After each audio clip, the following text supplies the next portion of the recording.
Dan Ford, what are the odds on our next government in 2029, if it indeed is 2029, being a coalition? Might be earlier, I suppose. I mean, I'd have to say, more than possible. I mean, we should be clear. Keir Starmer won an enormous majority. There was an absolutely vast swing, as Robert and I reported at great length on election night. It will require a big swing back again to have anything other than a Labour majority. But as we often talk about, these are very different times. They're much more volatile times. It's perfectly plausible there will be a big swing back. And you'd have to say that it looks more likely that it'll swing back to a coalition just because it's, that's more within the bounds of, what's happened in the past than it is to go all the other way. And I suppose the point about 2010 is that it was pretty obvious that it was going to be a coalition, or at least highly likely. So I imagine as we approach the election, perhaps it will become clear. What do you think?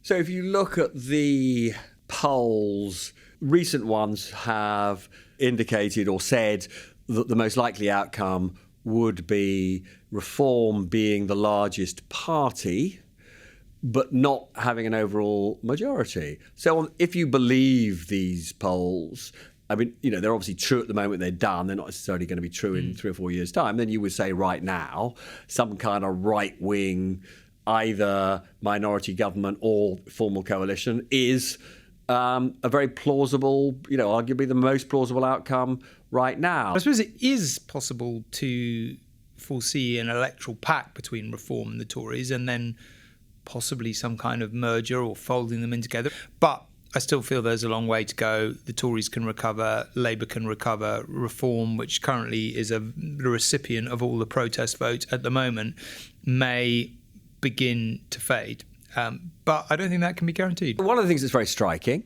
is quite a lot has gone wrong for Reform.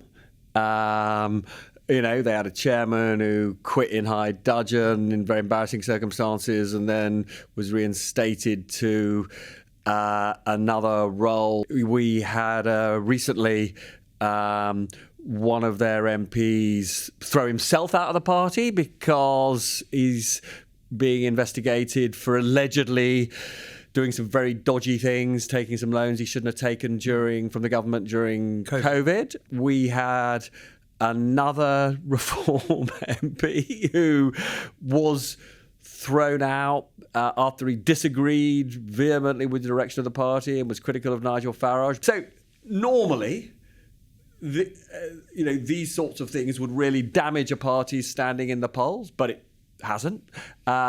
You might argue it's very hard to make the case that its massive tax-cutting plans make any sort of fiscal sense at all. On any sensible analysis, you'd say they would bankrupt the UK.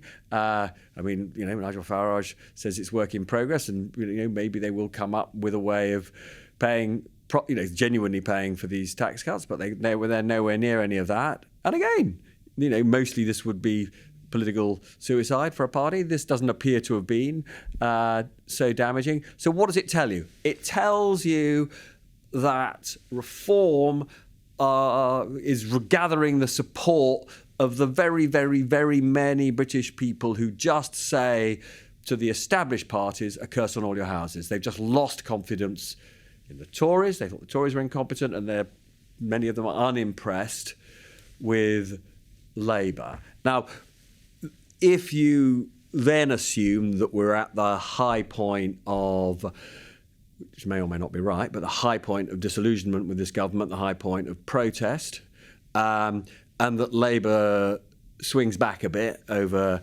the coming years. Certainly when I talk to people who live and breathe polls and what's likely to happen, and obviously these sorts of judgments are much harder given that we are in the new age of much more fragmentation of the vote between a variety of parties. But certainly a highly plausible outcome is that Labour does end up as the biggest party, but, again, a bit like I was just saying, is the indication of the current MRPs for Reform, but doesn't have an overall majority. So I do think, it's highly plausible, I'm not going to say likely, but highly plausible that we see a Labour government, but in partnership with the Lib Dems and possibly the Greens.